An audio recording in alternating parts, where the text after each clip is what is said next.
Oi, pessoal, tudo bem? Vou chamar a Gil aqui para a gente conversar. Oi, Camila, tudo bem? Oi, Gil, tudo bem? Tudo bom? Boa noite. Boa noite, boa noite. O pessoal tá entrando aí. Uhum. Oi, Marga, Rafaela, Luiz. Será que a gente espera um pouquinho para a gente começar? O que você acha para o pessoal entrar? Você acha que já vamos O pessoal tá começando? entrando, o pessoal tá entrando aí. Dá uns 30 segundinhos aí, só Quer pra... o pessoal entrar, né? É. Uhum.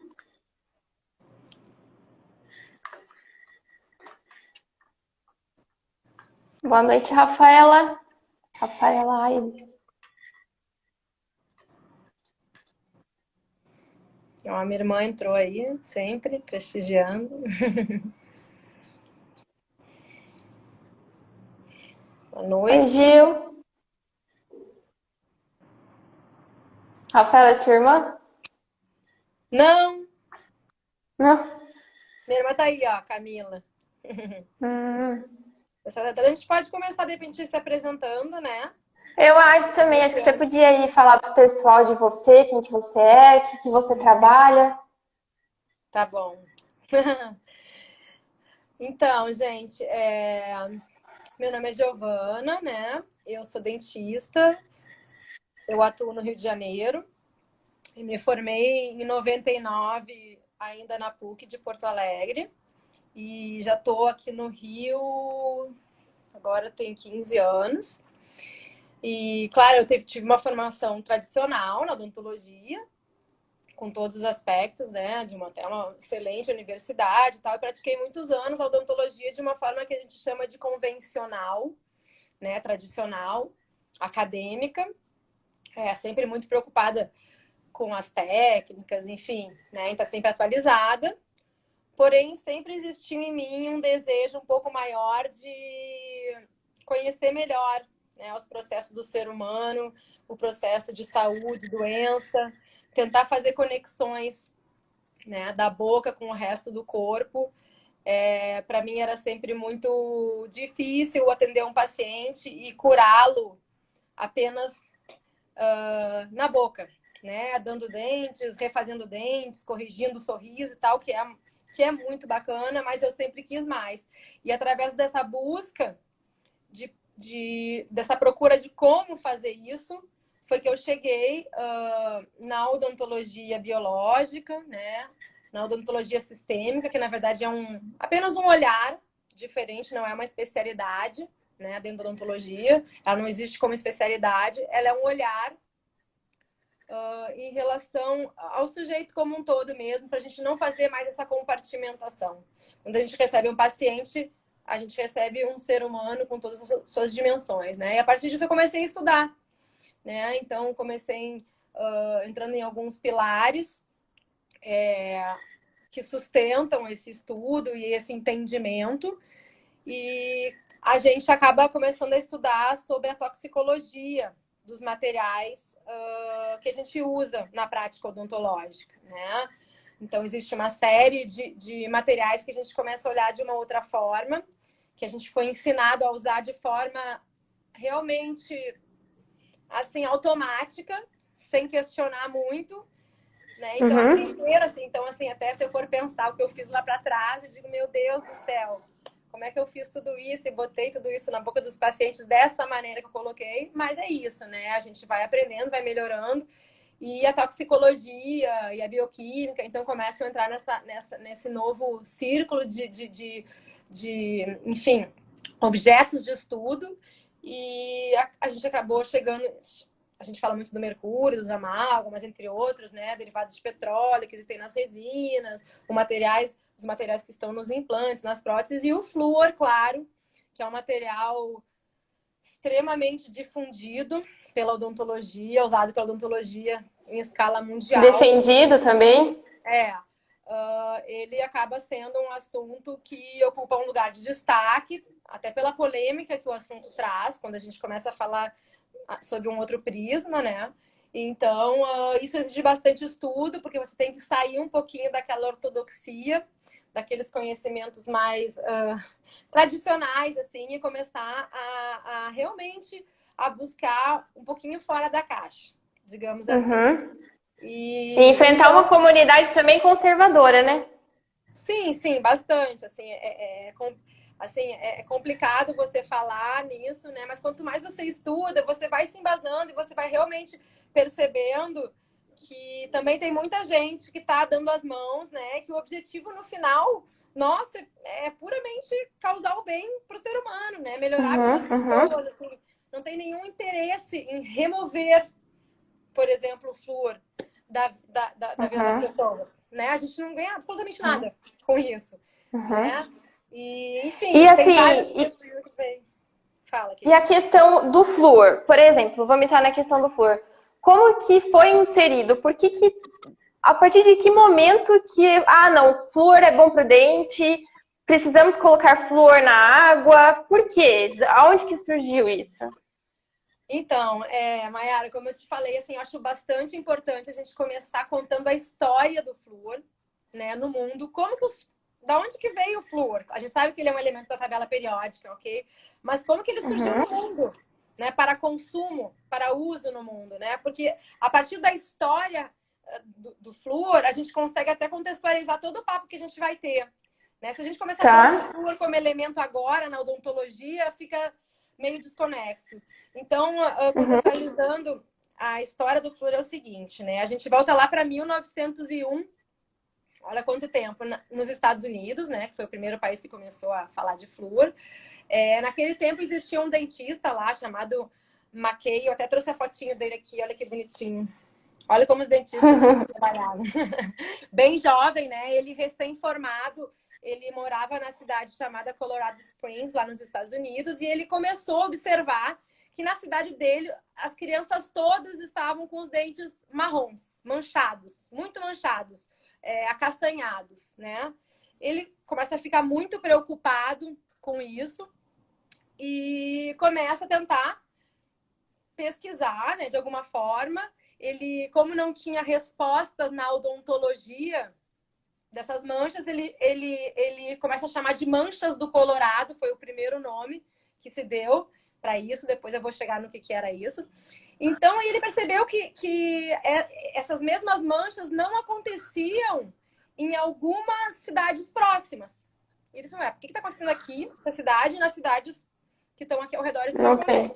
Então, ele começou a fazer um estudo epidemiológico informal de muitos anos, ao redor, assim, nos Estados Unidos de forma geral, né? Em várias cidades espalhadas pelos Estados Unidos, onde ele viu algumas que aconteciam o mesmo fato, né? Estava acontecendo a mesma coisa, ninguém também sabia explicar.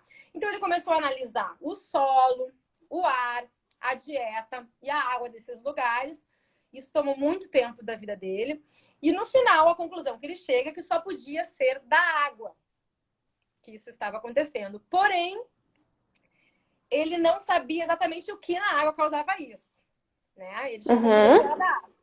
Então, a gente muda um pouco a cena e vai para o Arkansas, onde existia uma fábrica gigante da Alcoa, fabricante de alumínio, né?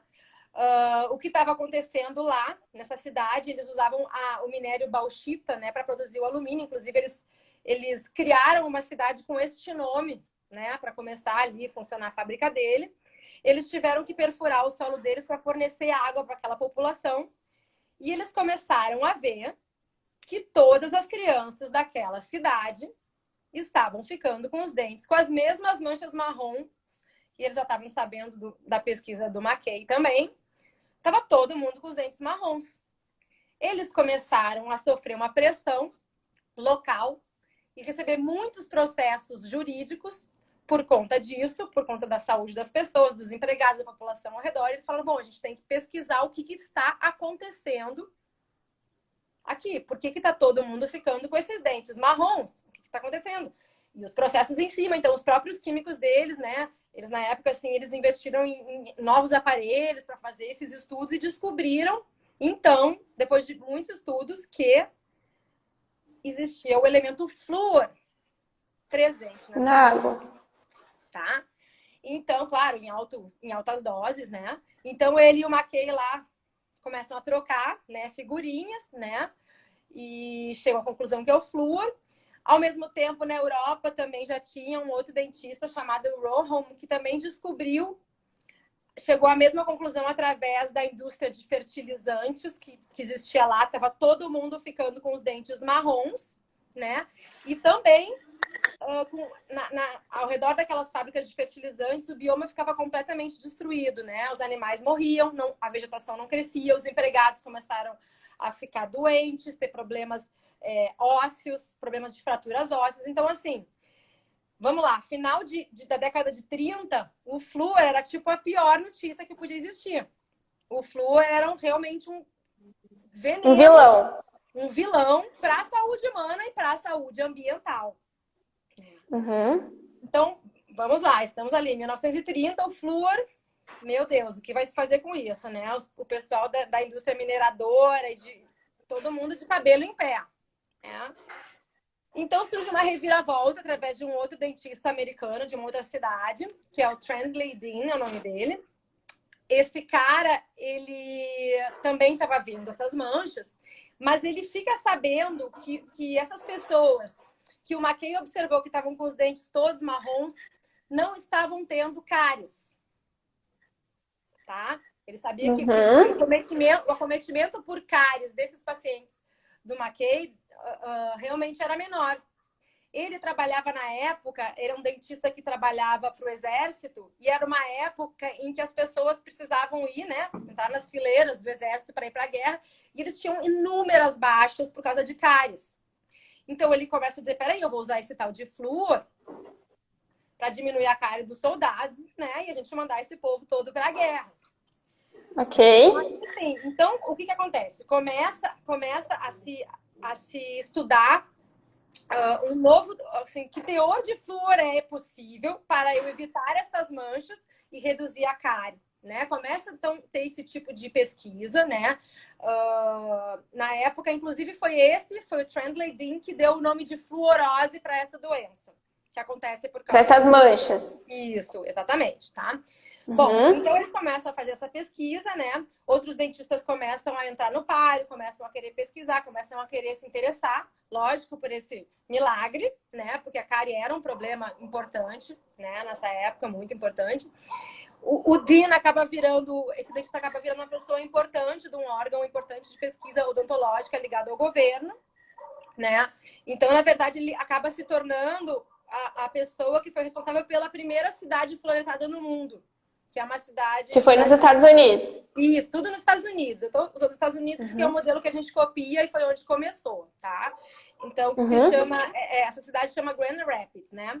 Mas o Dean ainda era um cara bem pé no chão, né? Então, ele era um cara que queria ir com calma. Era tudo muito novo. Então, a ideia dele era fazer um estudo de 15 anos, onde ele faria a fluoretação da água de Grand Rapids e não faria de uma cidade vizinha, para poder fazer esse controle. Fazer esse controle. Porém... Tem um branco ali, né? Pra comparar. Porém, assim, começou a rolar um alvoroço dos dentistas, né? Ao redor das agências, né? De saúde e tal. E o pessoal começou a querer fluoretar as suas águas pelo motivo da cárie. Então, na verdade, o Dean, ele muda o foco. Vamos tirar o flúor como vilão, né? Que causa mancha no dente, e vamos jogar só para redução de cárie. Ele previne cárie. Então, assim, mudou o foco, mudou a história, né? E daí os outros dentistas vieram, peraí, vamos lá, vamos usar esse troço também. Então, ficou uma coisa descontrolada. O próprio estudo dele de 15 anos foi interrompido, porque a outra cidade, essa que estava sendo... Fluoretou. Também começou a querer fluoretar. Então, realmente, começa dessa forma meio informal a fluoretação de várias cidades. E a gente chega nesse momento, então, né, onde, assim, a conclusão que a gente chega, né, isso já tá perto lá de 1940. Em 45 o flúor foi legalizado, né, nos Estados Unidos, colocado como uma prática dentro da lei, né, dos Estados Unidos. Então, na verdade, a gente chega à conclusão é que o flúor ele surge no mundo como um resíduo, como um subproduto, como um lixo das indústrias de minério, como do alumínio, né, como a gente falei, da Alcoa, agrotóxicos, pesticidas, fertilizantes, principalmente através do fósforo, né? Uhum. Então, na verdade, assim, a gente até uma coisa interessante, eu achei até umas fotos, assim, que, na verdade, no começo da fluoretação das águas nos Estados Unidos, o flúor conseguido para fazer essa fluoretação vinha de tanques dessas indústrias. Essas indústrias pegavam o seu lixo que estavam nesses tanques e mandavam para as estações de tratamento de água. Então, na verdade, a fluoretação das águas, ela resolveu dois problemas de uma vez só. Ela deu conta do lixo dessas indústrias que estavam sofrendo processos e que não sabiam o que fazer com aquele lixo todo, que eles já sabiam que dava problema. Então, manda lá para a água. E os sistemas de fluoretação de água conseguiu o flúor, que era muito caro na época, para conseguir flúor de outras formas. Então, vamos pegar o lixo dessas indústrias, vamos fluoretar a nossa água. E assim começou a fluoretação. E vale lembrar também que foi bem na época ali da guerra, né? Como você mesmo mencionou, a questão dos soldados. Então, a indústria também estava precisando de muito alumínio. Então, o interesse também das indústrias, né, em produzir alumínio era muito grande por conta da guerra. Então, eles tinham que dar algum jeito no resíduo. E eu fui fazer uma pesquisa, até, Giovana, que eu queria comentar com você, porque, assim, lá no Manual de Fluoretação da Água para Consumo Humano da FUNASA, que ele ensina como fluoretar a água, né? Ele está escrito lá, por exemplo, alguns ingredientes que são utilizados, segundo esse manual da FUNASA, hoje para fluoretação da água. Um deles é o ácido fossilícico. E esse ácido fossilícico, lá no manual, está dizendo assim, é um subproduto da indústria de fertilizantes. Então, é algo que o manual da FUNASA já está falando, né? A gente que está inventando aqui, nem você que está inventando, né? É um líquido, diz aqui no manual, altamente solúvel e corrosivo, o que dificulta o seu transporte e requer reservatórios apropriados. E eu também fui fazer uma pesquisa que ele fala... Eu liguei em algumas indústrias que vendem esse produto e perguntei se eu poderia fazer uma formulação cosmética, se eu poderia fazer um medicamento com esse flúor. E eles falaram que não, que só posso usar para tratamento de água. Aí eu deixo uma pergunta, se eu posso usar para beber, por que eu não posso passar para fazer um creme na minha pele? Não é?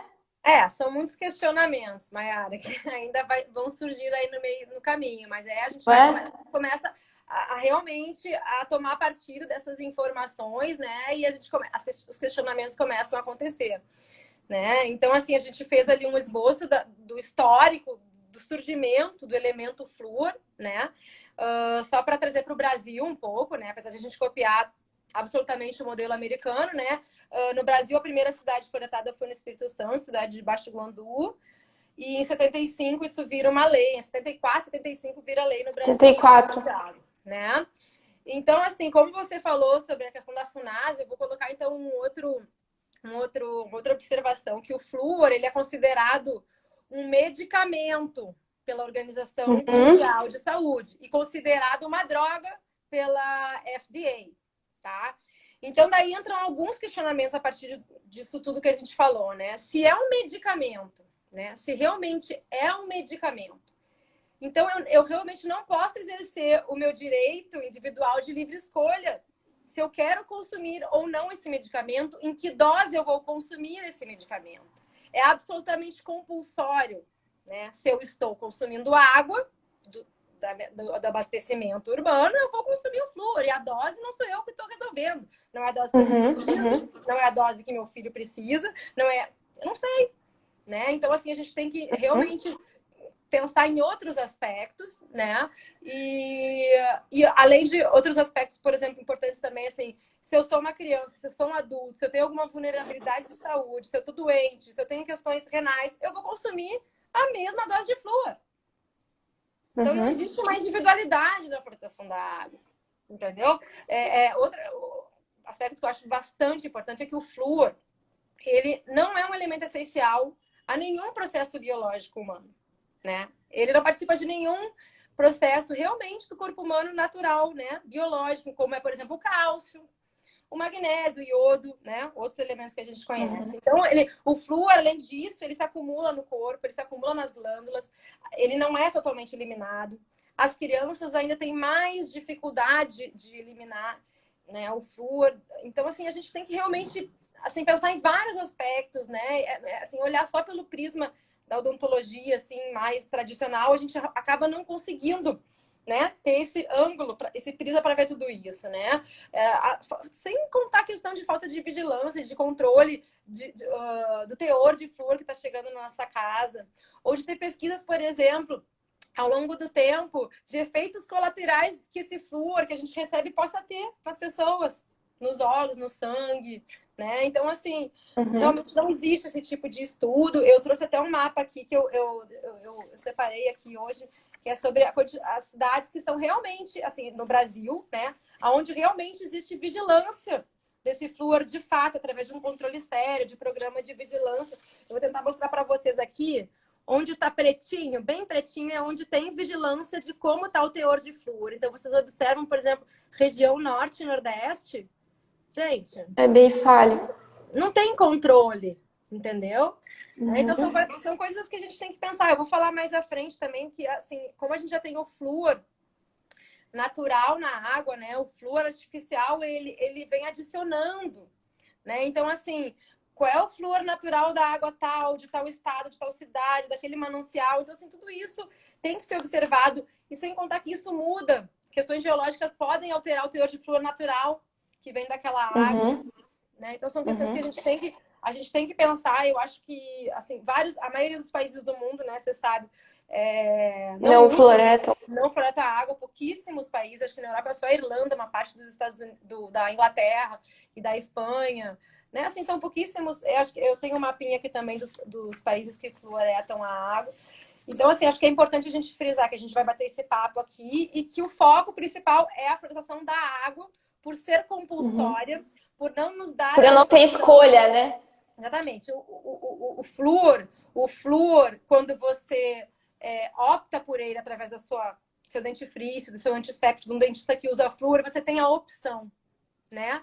Então, agora, o flúor na água, ele é absolutamente compulsório. Você não pode escolher, né, usá-lo ou não. Então, aqui, olha aqui. Esse mapinha é legal que mostra os países que tem fluoretação na água. Você vê que são os de vermelhinho, esse vermelhinho bem forte, entendeu? Então, você vê que dá pra ver que praticamente a Europa não tem, né? A Europa não tem Ásia, né? Então, assim, a gente vê isso, claro, nos Estados Unidos, né?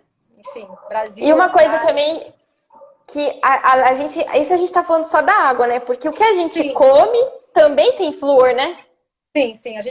Muitas pessoas não sabem disso, mas a gente encontra flúor nas bebidas, nos alimentos também, tá? Na água mineral, na garrafinha que a gente compra, né? Então, assim, a gente tem que ter acesso a essas informações, né? Porque a questão do flúor é cumulativo, né? Então, assim, uma coisa é assim, é a água, mais o flúor do dentifrício, mais o flúor no dentista. Então, a gente tem que analisar esse aspecto como um todo, né? A coisa tem que ser individualizada, né?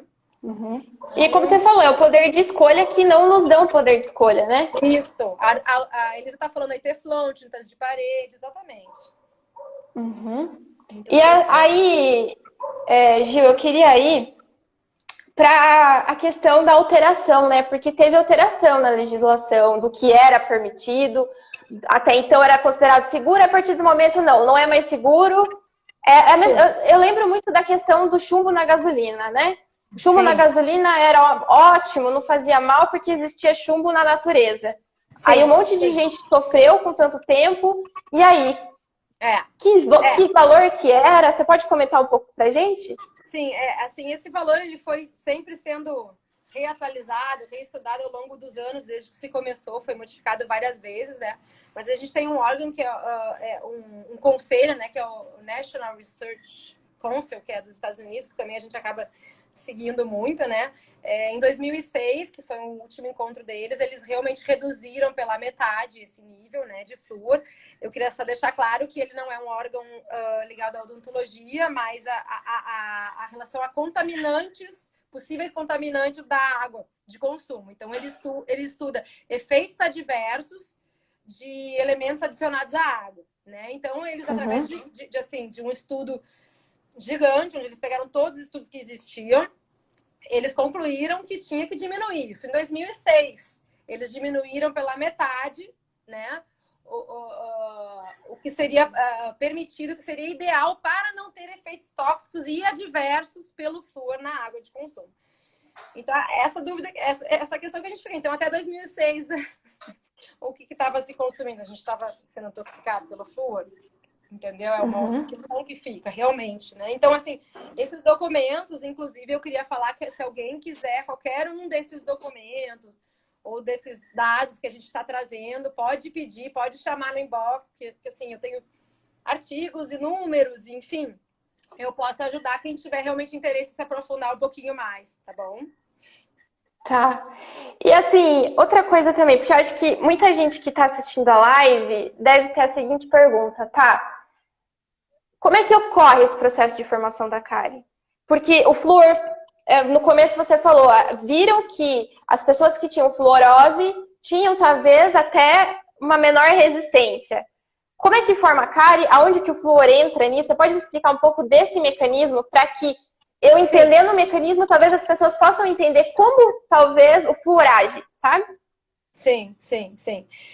Então, assim, a cárie, né, ela é uma doença multifatorial, né? A gente sabe que depende de vários fatores, né?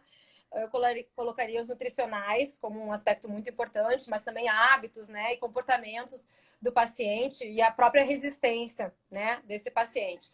Então, se você é uma pessoa com hábitos alimentares não adequados, né, que não fazem remoção de placa bacteriana, você tem muito mais chance, sim, de desenvolver a doença cárie, né? Então, eu queria deixar só bem claro que a cavidade, né, o buraquinho do dente ou aquela mancha, não, ela é um sintoma de algo muito maior que está acontecendo na vida daquele indivíduo, né? Não é uma causa local, né? É uma causa sistêmica. Então, assim, é interessante agora, assim, só para colocar para as pessoas, assim, isso é um olhar bem diferente, assim, da odontologia tradicional. E eu acho, o pessoal tá falando das vitaminas, sim, com certeza, gente, com certeza. A odontologia vista de forma sistêmica, né? A gente vê tanto a cárie como a doença periodontal. A doença periodontal é aquela doença da gengiva, onde forma muito tártaro, onde a gente perde aquele osso, né? O osso alveolar, que é o osso que segura o dente no lugar. Ele tem como causa primária um desequilíbrio do pH. Então, a boca ela deve estar ali no seu 6,5, 7 de pH, né? Para você estar em equilíbrio. Se você tiver menos, sua boca estiver ácida, né? Você tiver um pH mais baixo, o que acontece? O corpo ele vai começar a desmineralizar o osso e o esmalte para tentar retomar esse equilíbrio, tá? Então, e esse momento é o início da cárie dental. Então, vamos lá. É claro que num ambiente ácido, como esse que a gente está colocando de desequilíbrio sistêmico, né? As bactérias vão deitar e rolar. Então, sim, existe a questão bacteriana, assim. Só que ela não é a causa primária da doença cárie vista de forma sistêmica, entendeu? Na verdade, a causa é sistêmica e ligada assim a defeitos assim considerados assim sempre presentes em todas as doenças degenerativas, tá? Então, pH baixo, né? Que vai levar a um maior teor de cálcio livre no sangue e não nos ossos e nem nos dentes, né? O cálcio livre. A partir disso surge uma inflamação crônica descontrolada, é um sujeito que está inflamado de uma forma geral, vai levando ao colapso do tecido conjuntivo, que leva então ao famoso estresse oxidativo, né? Então a cárie não vai acontecer por ausência de flúor. Nós não temos cárie por ausência de flúor, né? Então a gente hoje vê estudos demonstrando a diminuição do índice de cárie em cidades com ou sem flúor atualmente no nosso cenário, né? No mesmo período de tempo. Né? Porque outras medidas foram tomadas, medidas de conscientização, medidas voltadas à saúde como um todo, entendeu? Então, assim, eu acho que é importante esse olhar, né, da doença cárie para a gente também colocar no contexto do flúor, né? É que nem dizer assim, ó, o que cura a hipertensão são os remédios hipertensivos, né? Não é isso, a gente não vai falar de hipertensão dizendo, não, vou ter distribuição, né? Não é. de antihipertensivo. Então, não é. Então, a gente tem que parar de ver de forma alopática a doença cárie e ver realmente a partir da causa. Entendeu? Exatamente. Agora, Tá, então, deixa eu... Tá, eu vou tentar falar para ver se tá certo. Vou tentar resumir, tá? Então, assim, para eu ter a cárie, eu preciso ter placa bacteriana e preciso ter alimento para essa placa bacteriana. Ou um pH muito baixo que vai fazer com que elas produzam ácido, no caso. Sim. Certo? É um ambiente acídico. Se eu eliminar um ou outro, se eu cuidar da minha alimentação ou eu eliminar bactérias, não tem como eu ter formação de cárie. Sim, exatamente. A chance de ter cárie é muito menor. Né? Você vai pegando esses fatores, né? Exatamente. Perfeito. Exatamente. E agora, onde que o flúor entra? Na questão de por que as pessoas falam do flúor? Tá. Então, vamos lá. É importante, tá, gente? Vamos lá. Vamos observar que sim, tá? O flúor, o elemento flúor, por ele ser um halógeno, né? Que tá lá na tabela periódica, junto ali com o bromo, o iodo, o cloro, ele é extremamente exatamente. Ele é extremamente eletronegativo, né? Então, ele é atraído por tecidos calcificados como o esmalte dentário, né? Então, ele é atraído para esse tecido, ele vai formar a camada de fluorapatita, né? Que causa essa resistência maior do dente a essa desmineralização, né? Então, assim, realmente, vamos lá. Sim, existe esse efeito. Agora, a gente precisa observar que esse é um efeito local e temporário. E daí a gente tem que pensar às custas de quê? Né? Quais os efeitos sistêmicos disso? Né? Coisa que, assim, é importante falar que a gente não ouve falar disso, né? Nas universidades, assim, a gente não fala sobre isso, né?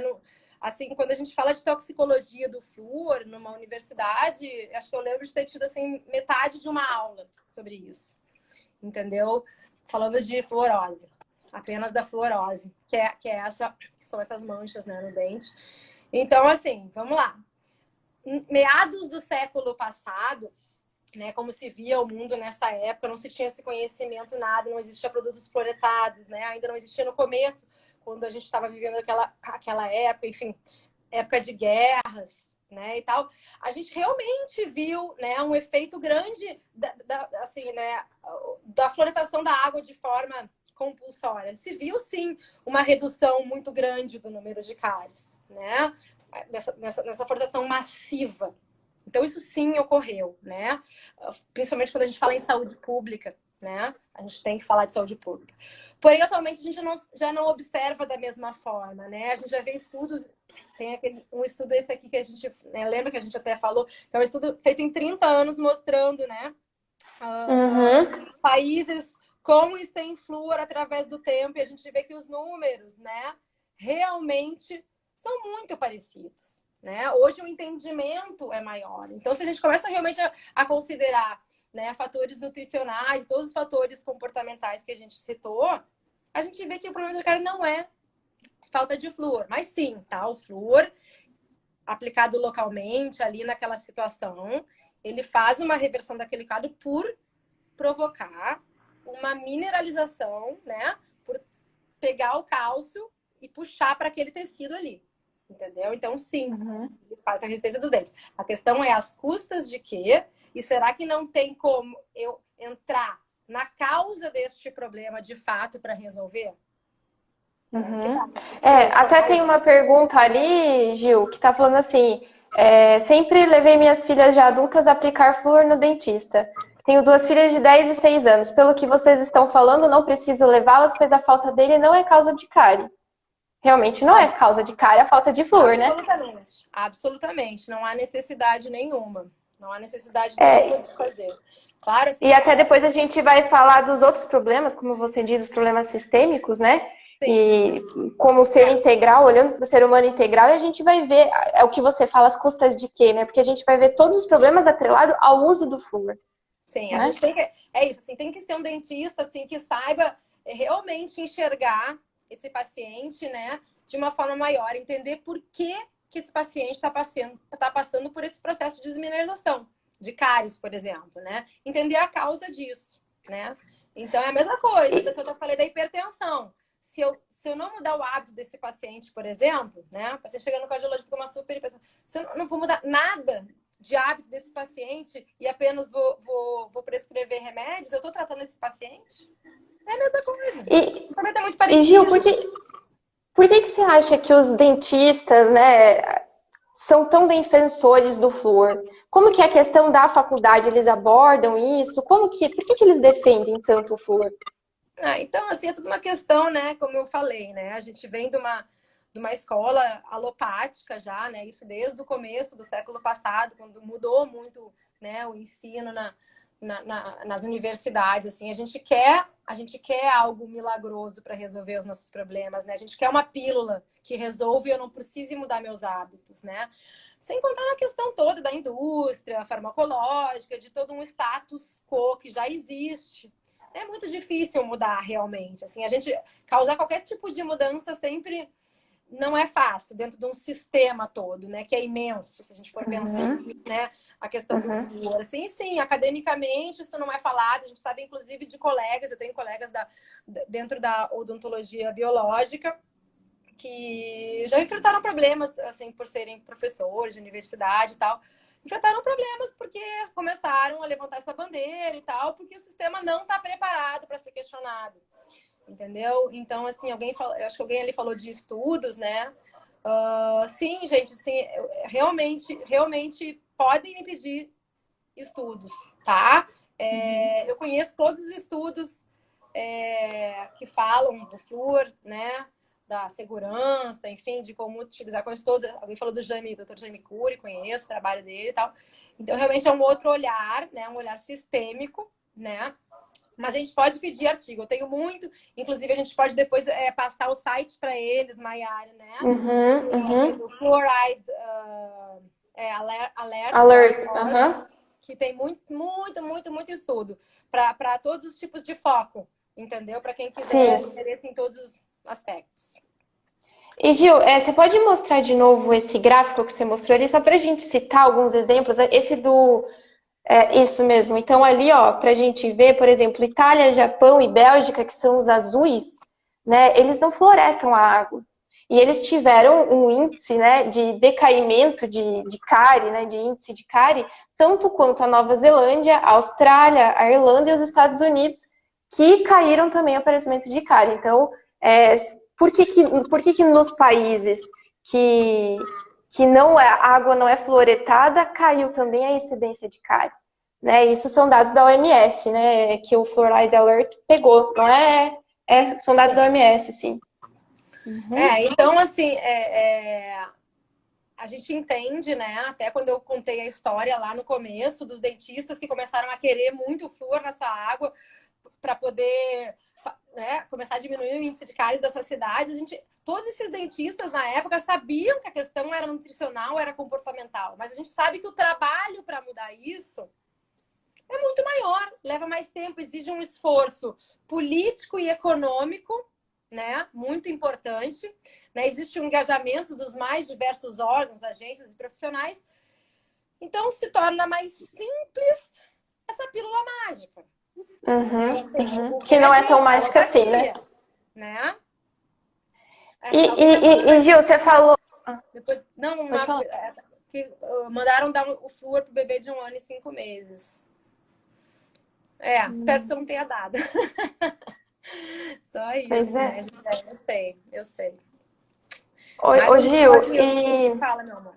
Uma coisa também que eu queria ver com você você falou antes da fluorose, né? Você tem algumas fotos para as pessoas talvez identificar, porque às vezes a gente falando, as pessoas não sabem identificar o que é uma fluorose, né? Tá. Então, a fluorose, pessoal, a fluorose dental, né? Ela é uma doença, é uma anomalia de desenvolvimento do esmalte dentário que ocorre na época de formação desse dente, tá? Então, normalmente a gente vai ver nas crianças até uns 8 anos de idade, mais ou menos. Você pode ter a fluorose mais leve, são manchas brancas. Eu acho que todo mundo já viu, né? Crianças com aquelas manchas brancas, aquelas estrias, né? Manchas brancas opacas que parecem um giz, né? Então, Ou às vezes é uma pontinha, né? Uma pontinha, né? Mas assim, normalmente assim, aquela estria branca, né? E daí pode, depois mais grave, as manchas acastanhadas, e depois, mais grave ainda, a perda dessa estrutura, né? Esse esmalte fica poroso, ele se solta como se fosse um giz. Todo dentista que já tentou restaurar um dente com fluorose sabe a dificuldade que é restaurar um dente com fluorose, né? Então, assim, ele, além de afetar a estrutura, ele afeta muito a estética dos dentes de crianças e adolescentes. Às vezes, para você devolver isso para um paciente, é um trabalho extremamente complexo, restaurador, que envolve resinas, porcelanas, coisas caras, difíceis e que não poderiam estar na boca de uma criança dessa idade. Não deveriam estar, né? Então, assim, eu trouxe aqui uma foto que é para mostrar uma fluorose dessa, tipo, onde o dente fica castanho. Tá vendo? Parece que essa pessoa fuma tabaco o tempo inteiro. Verdade. Né? E, na verdade, não. Já é um grau médio, tá grave de fluorose. Entendeu? Então, assim, a gente sabe que às vezes a fluorose tem essa questão de tem fluorose e não tem cárie. Mas a gente sabe que essa fluorose, no momento que, sim, pode acometer uma cárie, né? Houve em um determinado momento um outro desequilíbrio de pH. Esse paciente teve cárie numa época um pouco mais tarde da vida dele. Para você restaurar esse dente é um problema. É um problema. Tanto em dentes, os molares, né? Parece que a resina não gruda. Você vai tirando, assim, para o dentista, tem o dentista que sabe, né? A gente está lá fazendo a limpeza daquela cavidade, vai soltando o dente. Ele vai que nem o giz, ele vai soltando. Então, é bem difícil de tratar. É bem chato de tratar. E para um paciente jovem, adolescente, realmente isso pode ser uma coisa bem chata. Alguém perguntou se nas farmácias encontra pasta de dente sem flúor? Sim, tá? Encontro algumas, tá? Se quiser dica, me chama depois que eu te digo umas também que são mais palatáveis, que são mais gostosas e que as pessoas não sentem muita diferença na troca, tá? Aproveitando, Ju, essa questão da fluorose, eu tenho um dado aqui do CDC, né, do Centro para Controle de Doenças, de 2010, isso são dados dos Estados Unidos, onde eles mostraram que 41% dos adolescentes americanos agora têm alguma forma de fluorose, um aumento de mais de 400% em relação às taxas encontradas há 60 anos. Você percebe isso no seu laboratório, no seu consultório? Assim, a gente vê crianças, né? A gente vê ainda bastante fluorose de grau leve, uma coisa que chega até corriqueiramente, né? Eu não sou odontopediatra, né? Então, assim, eu não tenho muitas crianças, mas a gente vê. Eu tô até agora com um caso do menino que eu vou ter que repetir uma restauração no dente posterior, porque foi esfarelando. A gente faz a restauração, o dente continua esfarelando. Então, a gente vê, sim, a fluorose. A gente vê que tem essa questão do local. Tem locais, cidades, né? No Brasil, depois eu peguei um gráfico ali, fiquei estudando. Tem cidades assim que eu vi que Florianópolis e Fortaleza assim estava acima do nível permitido, por exemplo, do flúor, né? As cidades que foram fazer as últimas vigilâncias. Então, realmente, assim, a fluorose ela acontece nos variados níveis. É claro que quando você usa assim abaixo de 1 ppm, que é o permitido, né? Você vai ter menos chance. Mas lembrando que a questão do efeito cumulativo, né? Não é só a água, não é só a pasta, não é tudo. Mas no Brasil hoje, como a gente não tem como a água, né? A gente não medir, né? Então, sim, a gente vê, sim, bastante. E agora eu acho que é a pergunta que eu não quer calar, né? Dessa conversa. A gente está falando de flúor, até teve uma pergunta aí. O que o flúor pode ocasionar? O que ele faz, além da fluorose, que a gente já viu que é um problema, né? O que mais que o flúor causa? Quais são... O que a comunidade científica está trazendo para a gente, né? E falando, olha, cuida com isso, porque isso pode ser, sim, um problema muito grave. Tá. Então, os últimos estudos têm falado muito da questão das questões neurológicas, né? A relação tem algumas pesquisas mostrando a diminuição de QI em crianças por conta do uso de flúor pelas mães ou pelas crianças na primeira infância. Então, os estudos neurológicos estão mostrando isso, né? Estudos até grandes, interessantes. A gente vê também a questão da fluorose óssea, quando existe um aumento da densidade desse osso, esse osso fica mais suscetível a fraturas. Existe uma série de efeitos, nem tem como eu falar tudo aqui, mas uma coisa muito importante é a questão de como o flúor tem essa atração por tecidos calcificados. A gente tem uma glândula chamada glândula pineal que ela Também possui hidroxiapatita, né? Que é o que a gente tem no esmalte dentário. Então, esse flúor se acumula nessa glândula, né? Que é uma glândula super importante pra gente. É uma glândula que secreta o hormônio melatonina, né?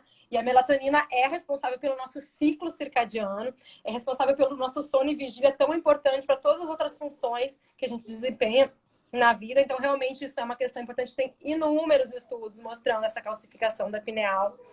Outra questão Inclusive que com a puberdade precoce, né? sim, Das crianças. sim, sem dúvida. E existe também estudos já mostrando a questão. Na verdade, assim, acho que todo profissional de saúde sabe que a gente está vendo hoje um surto de hipotireoidismo na população. Eu acho que de 3 pacientes que eu pego, um fala, eu tenho hipotireoidismo. Eu tenho hipotireoidismo, né? Então a gente sabe que a tireoide também é uma glândula que atrai, né, o flúor no momento que ela atrai o flúor, né? E o flúor, por ser um halógeno, compete com o iodo. Eu não deixo o iodo chegar na minha tireoide e não deixo a minha tireoide trabalhar como deveria ser, né? Produzindo os hormônios da forma correta, né? Tendo a sua função fisiológica correta. Então, assim, existe realmente uma série de efeitos adversos, né? Que a gente vai ver ao longo do tempo, cumulativo. Então, assim, esses são os principais, assim, que me chamam a atenção mais. A gente vai ver outras coisas, é claro. A gente sabe que tem efeito gastrointestinal. Você imagina, uma pasta que eu não posso... Eles falam lá, 1 grão de arroz na escovinha da criança. Então, meu Deus, se eu tenho um troço em casa, um tubo desse tamanho, que eu tenho que botar 1 grão de arroz, a criança não pode engolir. Entendeu? Sim, gente, é óbvio que tem alguma coisa esquisita ali, né? A criança não pode engolir, bota 1 grão de arroz. Entendeu, gente? Então, assim, né? São pequenos, né, alertas aí. Até aqui, Gil, eu peguei em relação aos efeitos gastrointestinais, ele diz assim, ó, o FDA tem um alerta, nas pastas com flúor tem que estar lá escrito, é necessário, né, escrever, mantenha fora do alcance de crianças menores de 6 anos de idade. Aí ele diz assim, o alerta do FDA é necessário porque doses relativamente pequenas de flúor podem induzir sintomas de toxicidade aguda por flúor, ou seja, envenenamento. Olha o que ele diz aqui. Os primeiros sintomas de envenenamento por flúor incluem dor gastrointestinal, náuseas, vômitos e dores de cabeça. Aí ele diz assim, uma criança com peso de 10 quilos, portanto, pode sofrer sintomas de toxicidade aguda ao ingerir apenas 1 a 3 miligramas de flúor de uma só vez. Então, é incrível como que não dá mais problema do que a gente vê que poderia dar, né? Porque Sim, tem coisas que não são tão palpáveis, né, Mayara? A questão do QI, né? É uma coisa que vai acontecendo ao longo dos anos, gerações, né? Gerações, vai diminuir 1 ponto de QI, 2 pontos de QI, entendeu? Assim, são coisas que não são tão palpáveis. Claro, o hipotireoidismo, a gente, assim, impossível a gente não observar, né? Assim, mas entre outras coisas, então, assim, os estudos estão vindo cada vez mais, né? Graças a Deus. Para quem não sabe, hoje, atualmente nos Estados Unidos está acontecendo um super mega julgamento lá, uma disputa para acabar com a fluoridação da água a nível federal lá, né? Inclusive, quem entrar lá no site deles tem até os julgamentos, as sessões lá. Então, realmente, assim, por que está existindo esse movimento? O que os anti-flúor, como eu falo, tem a ganhar com isso? Não consigo entender o que se ganharia a nível individual com isso. Muito menos coletivo, você não tem, né? Então, assim, realmente o foco é na saúde, é no sistêmico. E até eles perguntaram a questão de fetos, né? Teve até um estudo que foi você que me mostrou, Gil, de 2019, do JAMA lá, né? Sim, onde eles avaliaram as mães, né? A urina das mães e acompanharam essas crianças, né? Antes delas nascerem e depois de nascerem, elas perceberam que as crianças de mães que estavam em cidades que consumiam água com flúor, essas filhas, né? Esses filhos dessas mães, eles tiveram uma redução de quase 5 pontos no QI. Então, isso que eles avaliaram várias questões sociais, né? Para não falar, mas era uma baixa renda e tudo mais. Eles levaram tudo isso em consideração. Então, é algo realmente para a gente... E aqui tem outras mais: diabetes, doença renal, fertilidade masculina, alergias, fraturas ósseas e até osteosarcoma também. A gente tem isso tudo. Vocês podem olhar, como a Gil falou, tá lá no Fluoride Alert, né, .com, se vocês quiserem consultar. Uhum. E assim, você no seu consultório, você percebe que, por exemplo, a pessoa foi no seu consultório, você teve uma conversa com ela, falou para ela eliminar o flúor, você percebe que aquela pessoa aparece com mais cárie? Absolutamente. Absolutamente, Não? não. Não, não. E eu falo assim, né? Assim, a pessoa que vai no consultório, assim, me procurar já dentro dessa linha, né? São pessoas que já têm assim uma consciência, né, de saúde, já têm um autocuidado maior, já estão mais antenadas, já cuidam da nutrição, já têm bons hábitos. Então, assim, para esse paciente, eu praticamente não preciso falar, o paciente já chega sem usar flúor, né? Os pacientes que eu vou conversando, a gente vai fazendo um trabalho de conscientização mesmo, e de nenhuma forma eu vejo que esse paciente voltou com cáries depois dessa medida, de ter tirado o flúor, absolutamente. Entendeu? Não observo.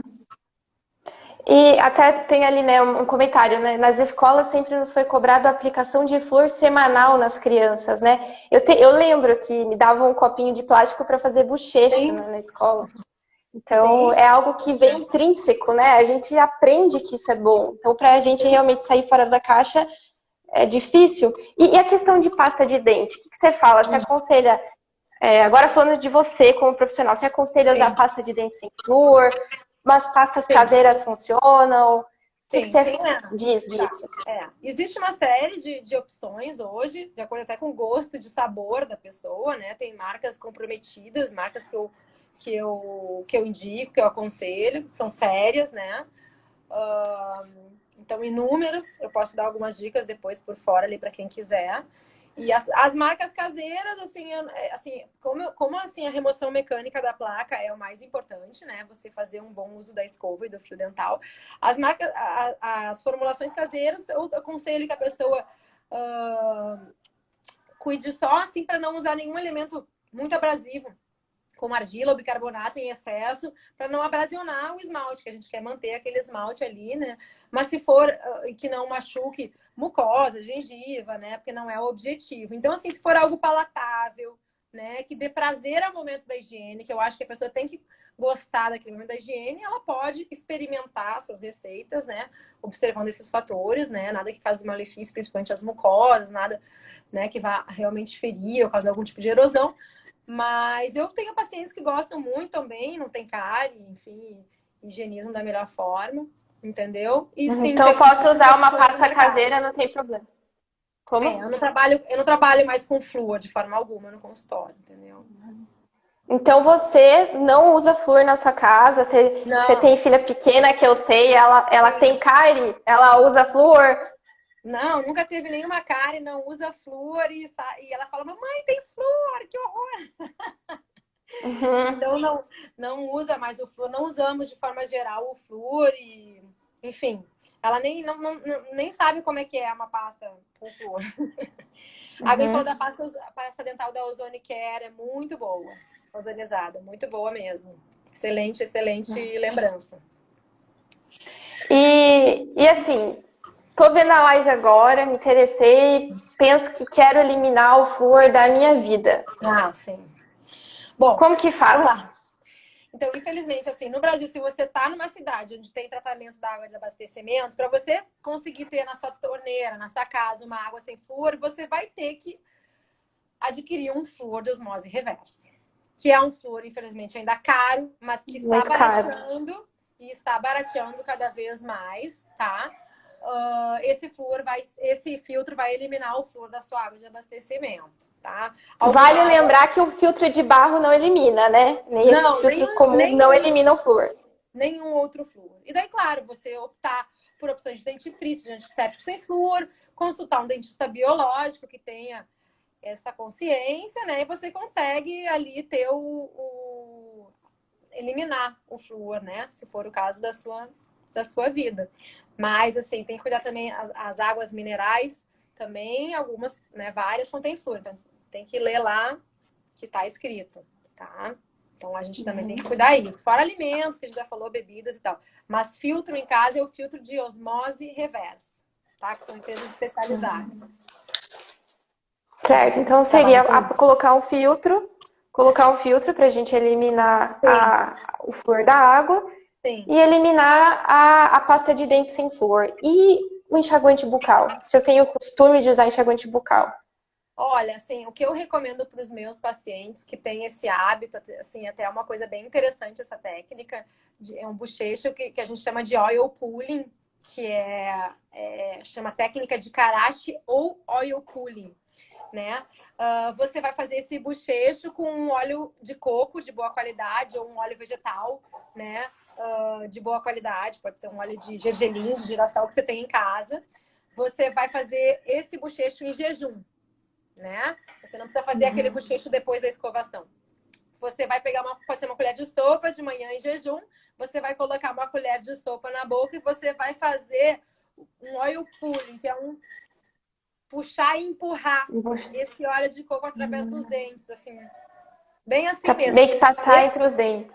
Exatamente. Esse óleo de coco, esse movimento junto com esse veículo vai remover as toxinas da boca.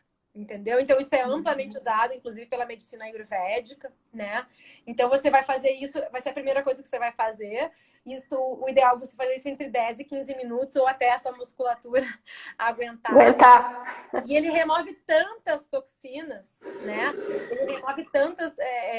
ele tem um poder de remover tanta toxina que é aconselhável que você cuspa, elimine esse conteúdo na privada.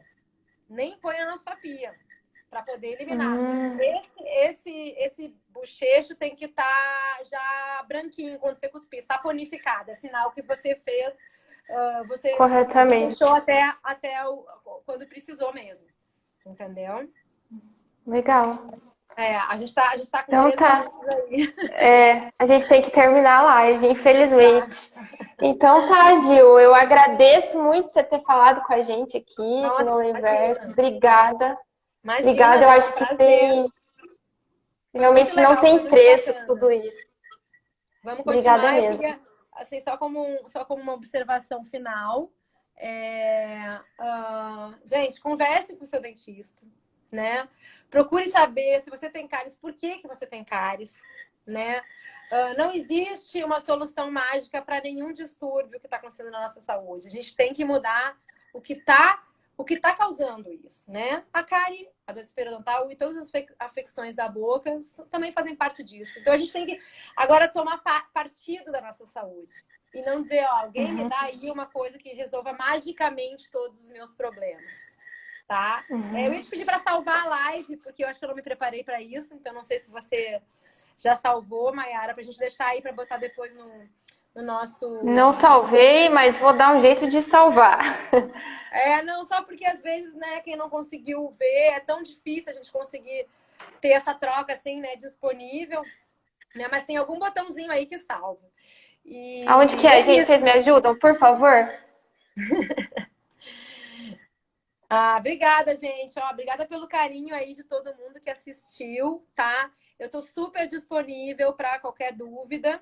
Tá? Salva no final. Tá. Obrigada, Elisa, minhas amigas mais conectadas. É verdade. Então é isso, e, pessoal, quem quiser saber... também tem que falar aquele site do F-Pollution, né? F-Pollution conta toda a história como que foi introduzido o flúor, né? O podcast. Tem lá no iPhones e Androids, F-Pollution podcast. Gente, assistam. Interessantíssimo.